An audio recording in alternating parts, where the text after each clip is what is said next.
Welcome to the Evening Review. My name is Sukhane, and joining me is Botswana-based historian Jeff Ramsey. Welcome to the Evening Review, Mr. Ramsey. It's my pleasure. Nice to be talking to folks in Namibia. Botswana recently commemorated the life of founding president Sir Seretse Khama.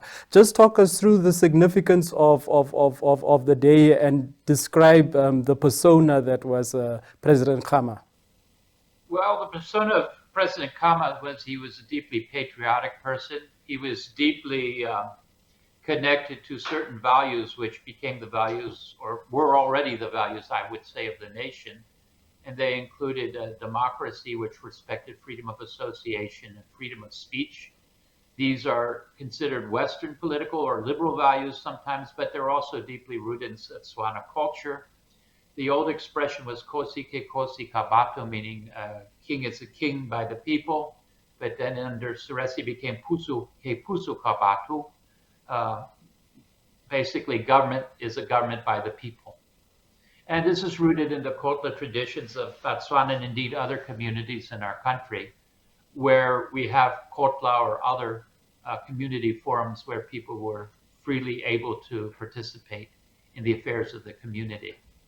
So there's the democracy, there's the development that came with Seretse Khama in terms of the economic and political progress that Botswana made during his time between 1965 and 1980. But also he was, of course, one of the founders of the Frontline States. And in that way, Botswana continued to be tied to your country in terms of its liberation. And then, of course, that has led to our post-liberation relationship. But it's a relationship that goes back far deeper than Seretse Khama's life. Indeed, his uncle and his grandfather had very important relations, very important contributions to Namibian people, particularly the Oba Herero, who had been victims of the Germans. And in 1945, Sekedi and Moses Kutako and others got together to bring the case before the United Nations that Southwest Africa should not be annexed to the then Union of South Africa. So there are a lot of ties that go to Seretse Khama's time, but even before Seretse Khama's time. Namibia, or rather, my apologies. Botswana recently saw a change of governance where we saw the BDP being eclipsed with now the umbrella for the party led by President Boko. Talk us through how Botswana welcomed this change and how they are reacting to this new presidency, new party, new government currently in power now. Well, I mean, first of all, 70% of the people in the country voted for change.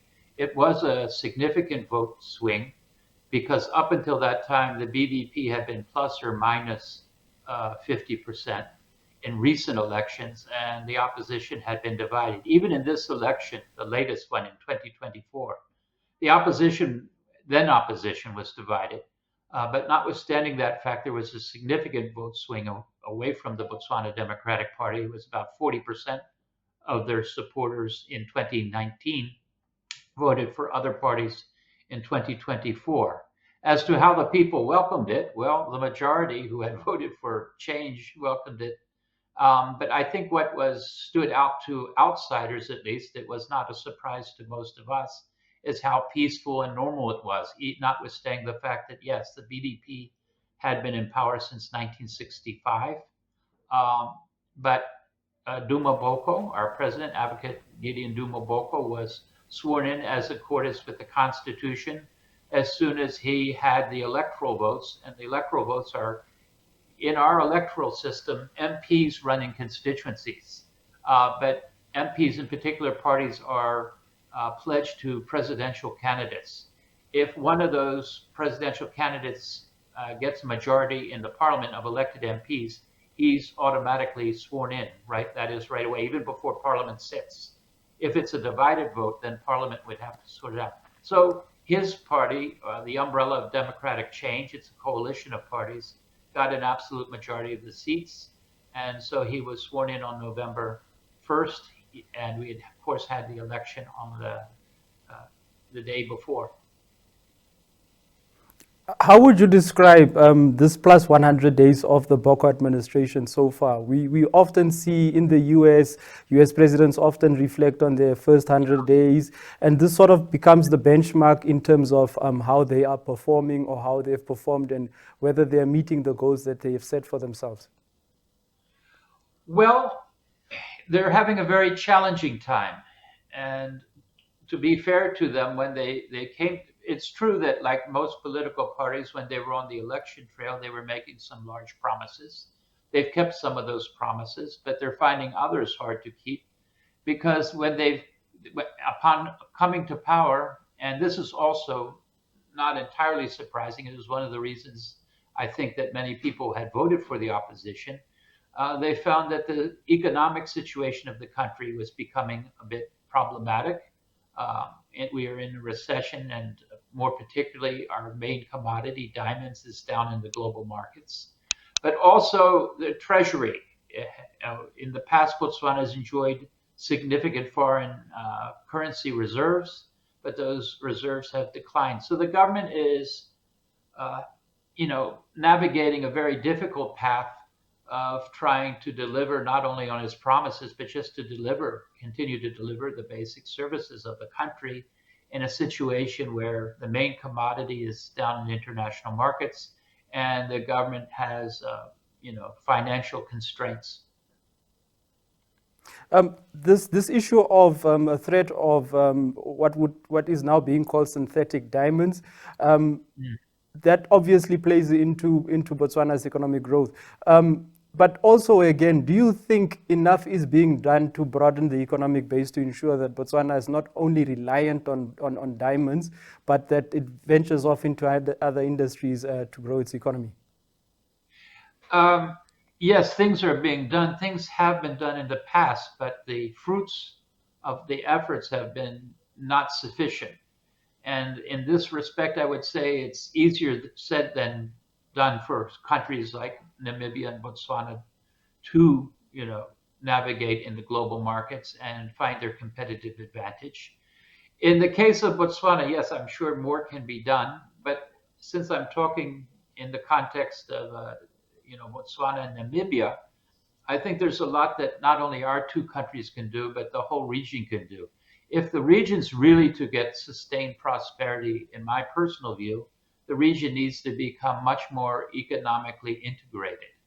That doesn't mean that we've cast away our sovereignties, but just as the European Union has been integrating its economies for a long time, I think we in Southern Africa, in accordance with both SACU and SADC, need to make much greater progress in a more balanced relationship of win-win so that we can compete together in the international markets. And this is all the more necessary when we're faced with challenges like what's coming from the United States with Donald Trump and his tariff threats and the likes. We need, well, I'll put it another way. In 1990, I was with a group of Southern Africans, fellow Southern Africans. And we were very excited because Namibia was becoming independent. And of course, Mandela was coming out of jail. And we looked forward to a very bright future for Southern Africa because we knew that what had kept Southern Africa down for so many years was the political struggles and the political divisions. The Central Africa Federation, for example, in the 1950s, early 60s, economically it had a lot of success, but politically it was a catastrophe. Our problem at independence was we were in the shadow of the apartheid regime, and of course Namibia was occupied by the apartheid regime. But with liberation of South Africa and Namibia be completing the puzzle of Southern Africa's liberation, what should stand in the way of regional integration so that we could become, just as there were the little tigers or the of Southeast Asia coming up at that time, becoming major players going from middle income to higher income countries. Why shouldn't Southern Africa go make the transition from, in some cases, less and other cases, middle income to higher income status? And in my view, the part of the path is yes, diversification, but one of the ways that we can ensure diversification is to have a much more integrated economy in the region, but a fairer economy as well. It can't just be one country dominating um, certain industries. With the recent election and inauguration of our president here in Namibia, President Netumbo Nandi-Ndaitwah, she recently, as one of her first stops, made a visit to your president, President Boko. How significant would you paint that visit to Botswana? And how important is it to solidify the relations between the two countries going forward? It is important. It's in continuum. I mean, one thing I'll give the previous president credit for, and indeed all of our previous presidents, but is the push to have better relations with Namibia, not simply at the political level, but getting projects off the ground. We have the Trans-Kalahari Highway, which could do a lot more. Um, for many years, we're talking about rail links. If we could get those rail links in place, that would be very beneficial to both countries. Um, so, and of course, I mean, there's even at the people level, we're looking at the freedom of movement, the idea that we won't even need passports to visit Namibia and Namibians to visit Botswana. All those things are very positive things. And in truth, uh, you folks should be our West Coast. I mean, one of the problems we have is we are a landlocked country. Namibia, you are blessed with a coast, with the proper communications and the proper cooperation. Your coast becomes our coast. We already have a zone at Walvis Bay for our goods. It's a matter not so much of inventing new things, but building on some of the initiatives we already have. When it comes even to some of the commodities, Botswana and Namibia have a shared interest in the development of diamonds and the protection of natural diamonds. Mr. Ramsey, I'd like to continue the conversation, but would have to go for a short commercial break. Want you to hold on. We'll be back shortly.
Welcome back to the Evening Review. We are joined from Gaborone, Botswana by Botswana-based historian Jeff Ramsey. Mr. Ramsey, a couple of years ago, there was this rather unfortunate incident in the Chobe district, Zambezi region on our side, where 4 individuals were gunned down. To what extent do you think that trade relations between the two countries, has Namibia and Botswana been able to resolve that impasse satisfactorily? Or do you think that there are possibly, that there are still ramifications from this incident and perhaps at a diplomatic level, at some extent, we've not healed properly? Well, it was an unfortunate incident, and there's been other unfortunate incidents in the deeper past. I believe that it has been resolved in the sense that the countries have moved on. You can't, bring back the victims. But the countries have certainly been making political and economic progress even before that incident. And we have a framework for that progress, both in terms of our bilateral relationships and special joint commissions, but also in terms of our multilateral framework through SACU and SADC and the African Union. So, and I think the other thing that's important, I mean, if you go back a little further, we had a border dispute over an island called Kasakili or Sududu. We resolved that at the Hague, and we resolved it in a way where although the sovereignty of Botswana was recognized, it's still shared in practice. That is, boats on the Chobe can go around both channels from both countries. And when you go to Kasane and Kazangula, to the Chobe area in our country, and to the Zambezi area, or what used to be called the Caprivi, Eastern Caprivi in your area, there's so much interrelationship. You can't separate them really. The same sorts of people and the economies are intertwined and the likes. So rather than looking at that area as a flashpoint, I would say that in many ways, notwithstanding the unfortunate incident you referred to, it's a place that shows the kind of cooperation we do have between our societies. And of course, up there, there's other mechanisms like CASA. We're trying to work on joint wildlife and tourism projects. And northern Botswana is the key to our tourism right at the moment. We'd like to diversify our tourist product more. And it could be, but if we look at it in Kasa, where we have the Zambezi area of Namibia, Chobe area of Botswana, and Okavango of Botswana, and the western part of Zimbabwe, including Musi Watunya, Zambia, that should be a major international tourist magnet. It already is, but with cooperation, we can definitely maximize the benefits for all our countries, as well as do a better job of sustaining our wildlife. And then, Mr. Ramsey, I want to move our conversation now to the SADC region as a whole. I'll start off in Zambia, where we had a change of government. Well, in Zambia, if one has to look at the situation, you'd often find a change of guard. Over in South Africa, we have the government of national unity. And then, obviously, in your case, we had the BDP losing power. What do you make of this trend in SADC? Well, first of all, I think that we can see in all of our countries, whether we've had changes of government, we've always had changes of personnel in all of our countries. I think in general, we can say that the region has a vibrant democracy. I don't want to go into every country, but when we look at Namibia, South Africa, Botswana, I think that in the context of Botswana, I think the new government is reaching out both to it's reaching out to the entire region, but it's certainly reaching out to the government in South Africa and Namibia. And I would like to believe, and I do believe, that the governments have begun to see that in the context of a challenging global economy. I mean, was always been challenging, but since COVID and with the Trump tariffs and the likes, these are additional new challenges. They underline, in my view, the great urgency that we do cooperate more to pull our economies up and continue our solidarity in the region. And then before I let you go, Mr. Ramsey, what is your fervent hope for Botswana, for the Southern African region, and for Africa as a whole? Well, greater unity. I mean, I look forward to greater unity across the African continent, and there are many areas where Africa today can maximize its benefits be a louder voice when our 53, 54 countries are speaking in one voice. But I think even more the Southern Africa, I'd like to see a Southern Africa that's similar to the European Union, where in my lifetime and at least my children's lifetime, we have an integrated economy, but at the same time, we preserve our sovereignty as countries. We have our flags, we have our political systems, we have our identities, but our identities are bound together in common prosperity. On that issue of, and you've touched on doing away with working in silos and rather working together. You mentioned the tourism example where the countries that you mentioned, Namibia, Zambia, Botswana, could use CASA as a springboard to develop that tourism sector. But do you think at a political level, rather, enough is being done by the political authorities to forge ahead with this unity, as the model is with the EU? I think more could be done. I mean, is the short answer. We have to give credit. Things are being done. commissions do exist, bilateral commissions between each of the countries where our ministers meet as well as our presidents um, to find common areas to work together. But I think we could pick up the pace. And I think, the world is moving fast. And so we in Southern Africa, we have to move a much faster, in my view. Uh, I think one thing that all our countries have is high levels of youth unemployment.